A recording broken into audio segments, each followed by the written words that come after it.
This is called Basho. We were swimming at night, talking about how beautiful the weather was. The water was as warm as a bath. A gentle rain started falling. It was at this lake in Martha's Vineyard where they shush you like you're at a library. I tried to quote a poet because it felt like the right thing to do in the moment, but I got the quote wrong. I meant to recite something by Basho, but I panicked when my mind couldn't fetch it. So instead I said, "A big meatball like me needs supervision at all times." And she said, "What?" And I should have said, "Never mind," or said something different, but instead I repeated it. "A big meatball like me needs supervision at all times." Since I had already set it up that I was going to say a poem, she asked who wrote that, and I said, "Matsuo Basho, the 17th century haiku master." She didn't believe me, and instead of saying I was just joking, I dug my heels in and said, "Yes, he did. Why do you never believe me?" We were being shushed by the lake guardian. So we went back and forth in aggressive whispers. She said, "There's no way Basho would have written something about a meatball. It's repulsive to me that you can't admit you're wrong." And I said, "He was a genius and a master, and he wrote about everything in a beautiful way. Why not take on the lowly meatball and elevate it with his craft?" She swam out after a while of going back and forth like that. At some point, she left the long trail back to the camper. She was not heard from or seen for a very long time after that. Everyone thought I had something to do with it, so life was very difficult for me during those years. When she finally made herself known again, she revealed that she had legally changed her name to Meatball, which I guess was a jab at me. She'd become intimate with a man named Matsuo as well. One day I came home to find a note jabbed into my front door with a small, sharp knife. It said, "A big meatball like me needs supervision at all times." And I live now, each day, in essentially unmitigated fear and panic.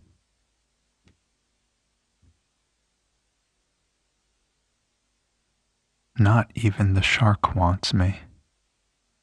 I felt divided. I wasn't sure if I should stay or go. I'd never been a huge fan of the beach. I always feel like I'm burning, and while I like to swim, I've always had bad luck rubbing up against something slimy and getting freaked out.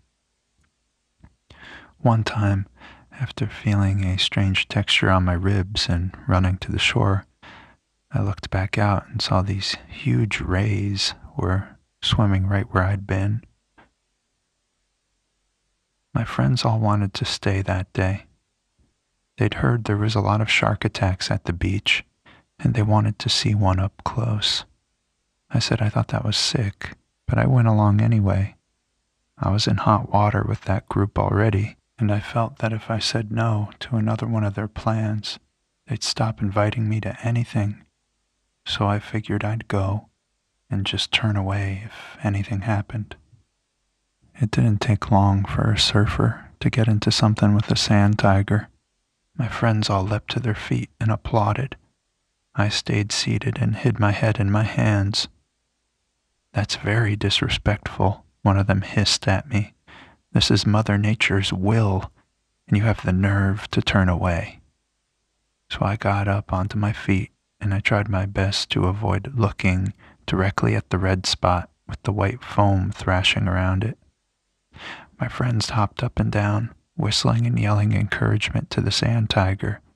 I guess a couple of them were saying kind things to the surfer too, though it didn't feel as sincere. I think they were just trying to be good sports about it. After that, I really wanted to go home, but they made it clear that if I left just then, they'd never speak to me ever again. So I said, okay, I'll stay a while longer. That's when they told me to get into the water. I resisted, but ultimately there were too many of them, and they were able to drag me in and toss me further out. They said if I swam there for 10 minutes, then we could all get lunch together, and I'd get to choose the restaurant. I could see dorsals breaking the surface, then sinking back under. The water was quite warm, but I was trembling anyway. The fear crested through my body and racked every nerve. They circled closer, and I was certain at any moment I'd feel the searing pain of those arrowhead teeth in my thighs. Then they swam away. I heard the jeers and laughter from my friends die down. I could see the disappointed looks on their faces souring more and more as I swam towards them. "The sharks didn't want you," one said, looking absolutely lemon-tongued. "You're not even appetizing to those eating machines," another jabbed. "Maybe they were full," I feebly countered. "If the sharks don't want you, then neither do we," they said, and I watched them march off through the sand together. After that, I swam in that exact area from morning to night. All kinds of species of sharks got very close, but none would take even a nibble. I asked marine biologists and veterinarians why the sharks don't want me, but they all think I'm too deranged for that question to warrant a sincere answer. In fact, they just give me the same look my friends did that day. It's an odd thing, wishing you were more appetizing, even though I'm sure that would be a horrible thing to experience. That surfer, for example, lost big chunks of himself and seemed really shaken up by his ordeal. He doesn't like that I follow him around now, telling him how jealous I am of him. But I think he likes the company. He's since taught me how to surf and watches me glide around in the most shark-infested waters we can find. He said it might fix him to see it happen to someone else. I feel bad that it never does, because I sincerely believe it would fix us both.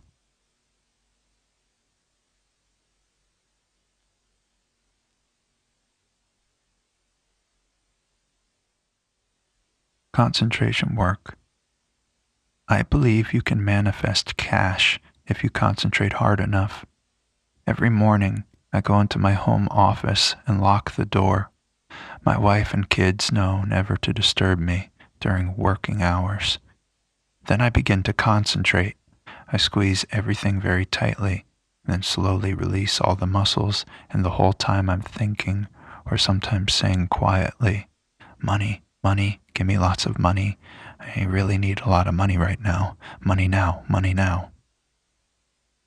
My wife says I should get a different job. She says what I do isn't in fact a job at all, but I disagree. Last month, after some really quality concentration, I found $120 on the sidewalk. She says our expenses amount to needing $6,000 a month at least. We have a hefty mortgage on our house and 2 young children, 12 and 17 years old. Our oldest is looking at colleges already, so I've been putting extra hours in the office, concentrating extra hard, and speaking my wishes for cash even faster and more intensely. I just don't see why I should waste my life going into a building or a retail store for 40 hours a week when I can accomplish much more by being my own boss right at home. My wife was a pediatrician, but I convinced her it would be better if she minded the kids while I was at work, so she's more of a homemaker now, which I think is a really nice thing for all of us. I suppose if it came down to it, she could go back to her practice.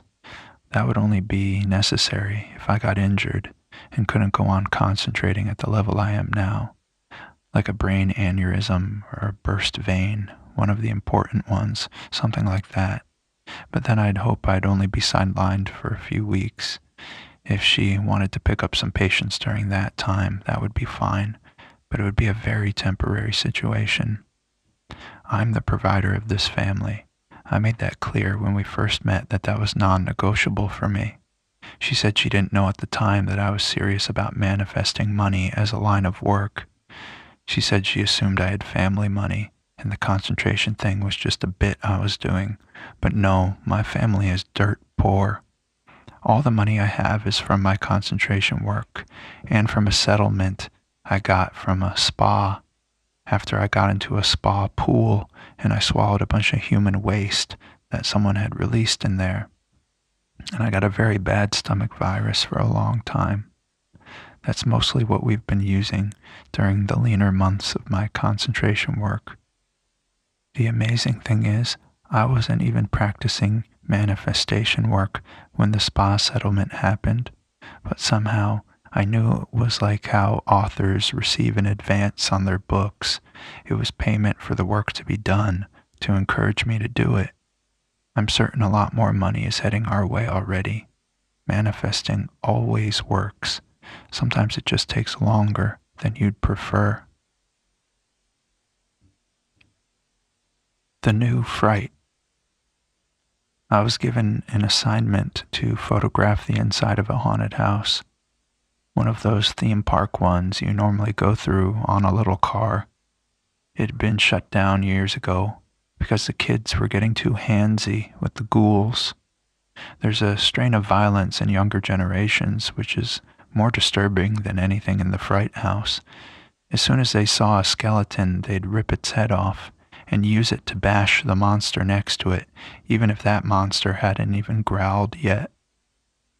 It may be the first time a haunted house was shut down for being too scary for the house itself. I mean, those who worked at it. Considering this, there was no reason at all to believe it was really haunted in any way, and I took the assignment without thinking very much about it. However, the whole experience turned out to be more terrifying than I would have preferred. It was not the undead that bothered me, but the kids. Apparently, they'd become so thrilled with vandalizing the place that they continued to sneak in and beat up on the poor masked dummies long since deactivated. Further, they found the names and addresses of the scare actors once employed by the park, tracked them down, and made it a habit of tormenting them, occasionally jumping them in the night and beating them rather severely. The company who hired me to photograph the damaged haunted house is actually starting a new one that completely reverses the traditional setup. In their new scare ride, visitors are given costumes that resemble the usual haunted house figures, witches, evil clowns, werewolves, etc. And then they're taken through a false suburban street filled with normal-looking teenagers. These adolescents rush the car and threaten the riders with baseball bats, metal pipes, and even spray false spray paint on the guests, which uses a special formula that causes the pigment to dry quickly and disappear. I was nearly through the house, having collected enough images to satisfy my employer, when I heard the telltale signs of nearby teens. I began to run even before I spotted them, knowing that they had seen me before I saw them. Sure enough, a mob of them was in hot pursuit after I bolted out of the Fright House, and I barely made it to my compact electric vehicle before they were within bashing range. One just barely caught my bumper as I ramped up my speed, but thankfully my employer covered the cost of getting it dinged out. I can only say that if this new attraction, in which the riders are dressed like mock scare actors and are harassed by children, is nearly as scary as the real thing, it's going to be a very popular ride for thrill seekers. This is called explaining mercy to a grapefruit. I tried to explain mercy to my captor. He'd had me bound on this uncomfortable metal sculpture for hours. "I'm really trying my best to understand you," he said, "but I've never been good at abstract thought." He was refilling the butane in this little blowtorch he intended to use to scorch my eyes out. As he said this, "It's like you have the power to do worse, but you choose not to," I told him. but why would I choose not to if I had the power to do what I wished? Because it makes you better, kinder, gentler. And why would I want to be all that? Isn't it better to be strong and cruel and free to do whatever you want, whenever you want, to whomever you want? But what's the point, really? I said. Does it really make you feel that great? Yes, it does for me, anyway. It makes me feel so good I nearly pass out from the pleasure. I've never done a drug in my life, but I was told by this one person I had down here for weeks about heroin, and I think what I feel is 1,000 times more intense than that. Wow, I said, that does sound pretty great. Just thinking about it gets me woozy, he said, and then he began to stagger around.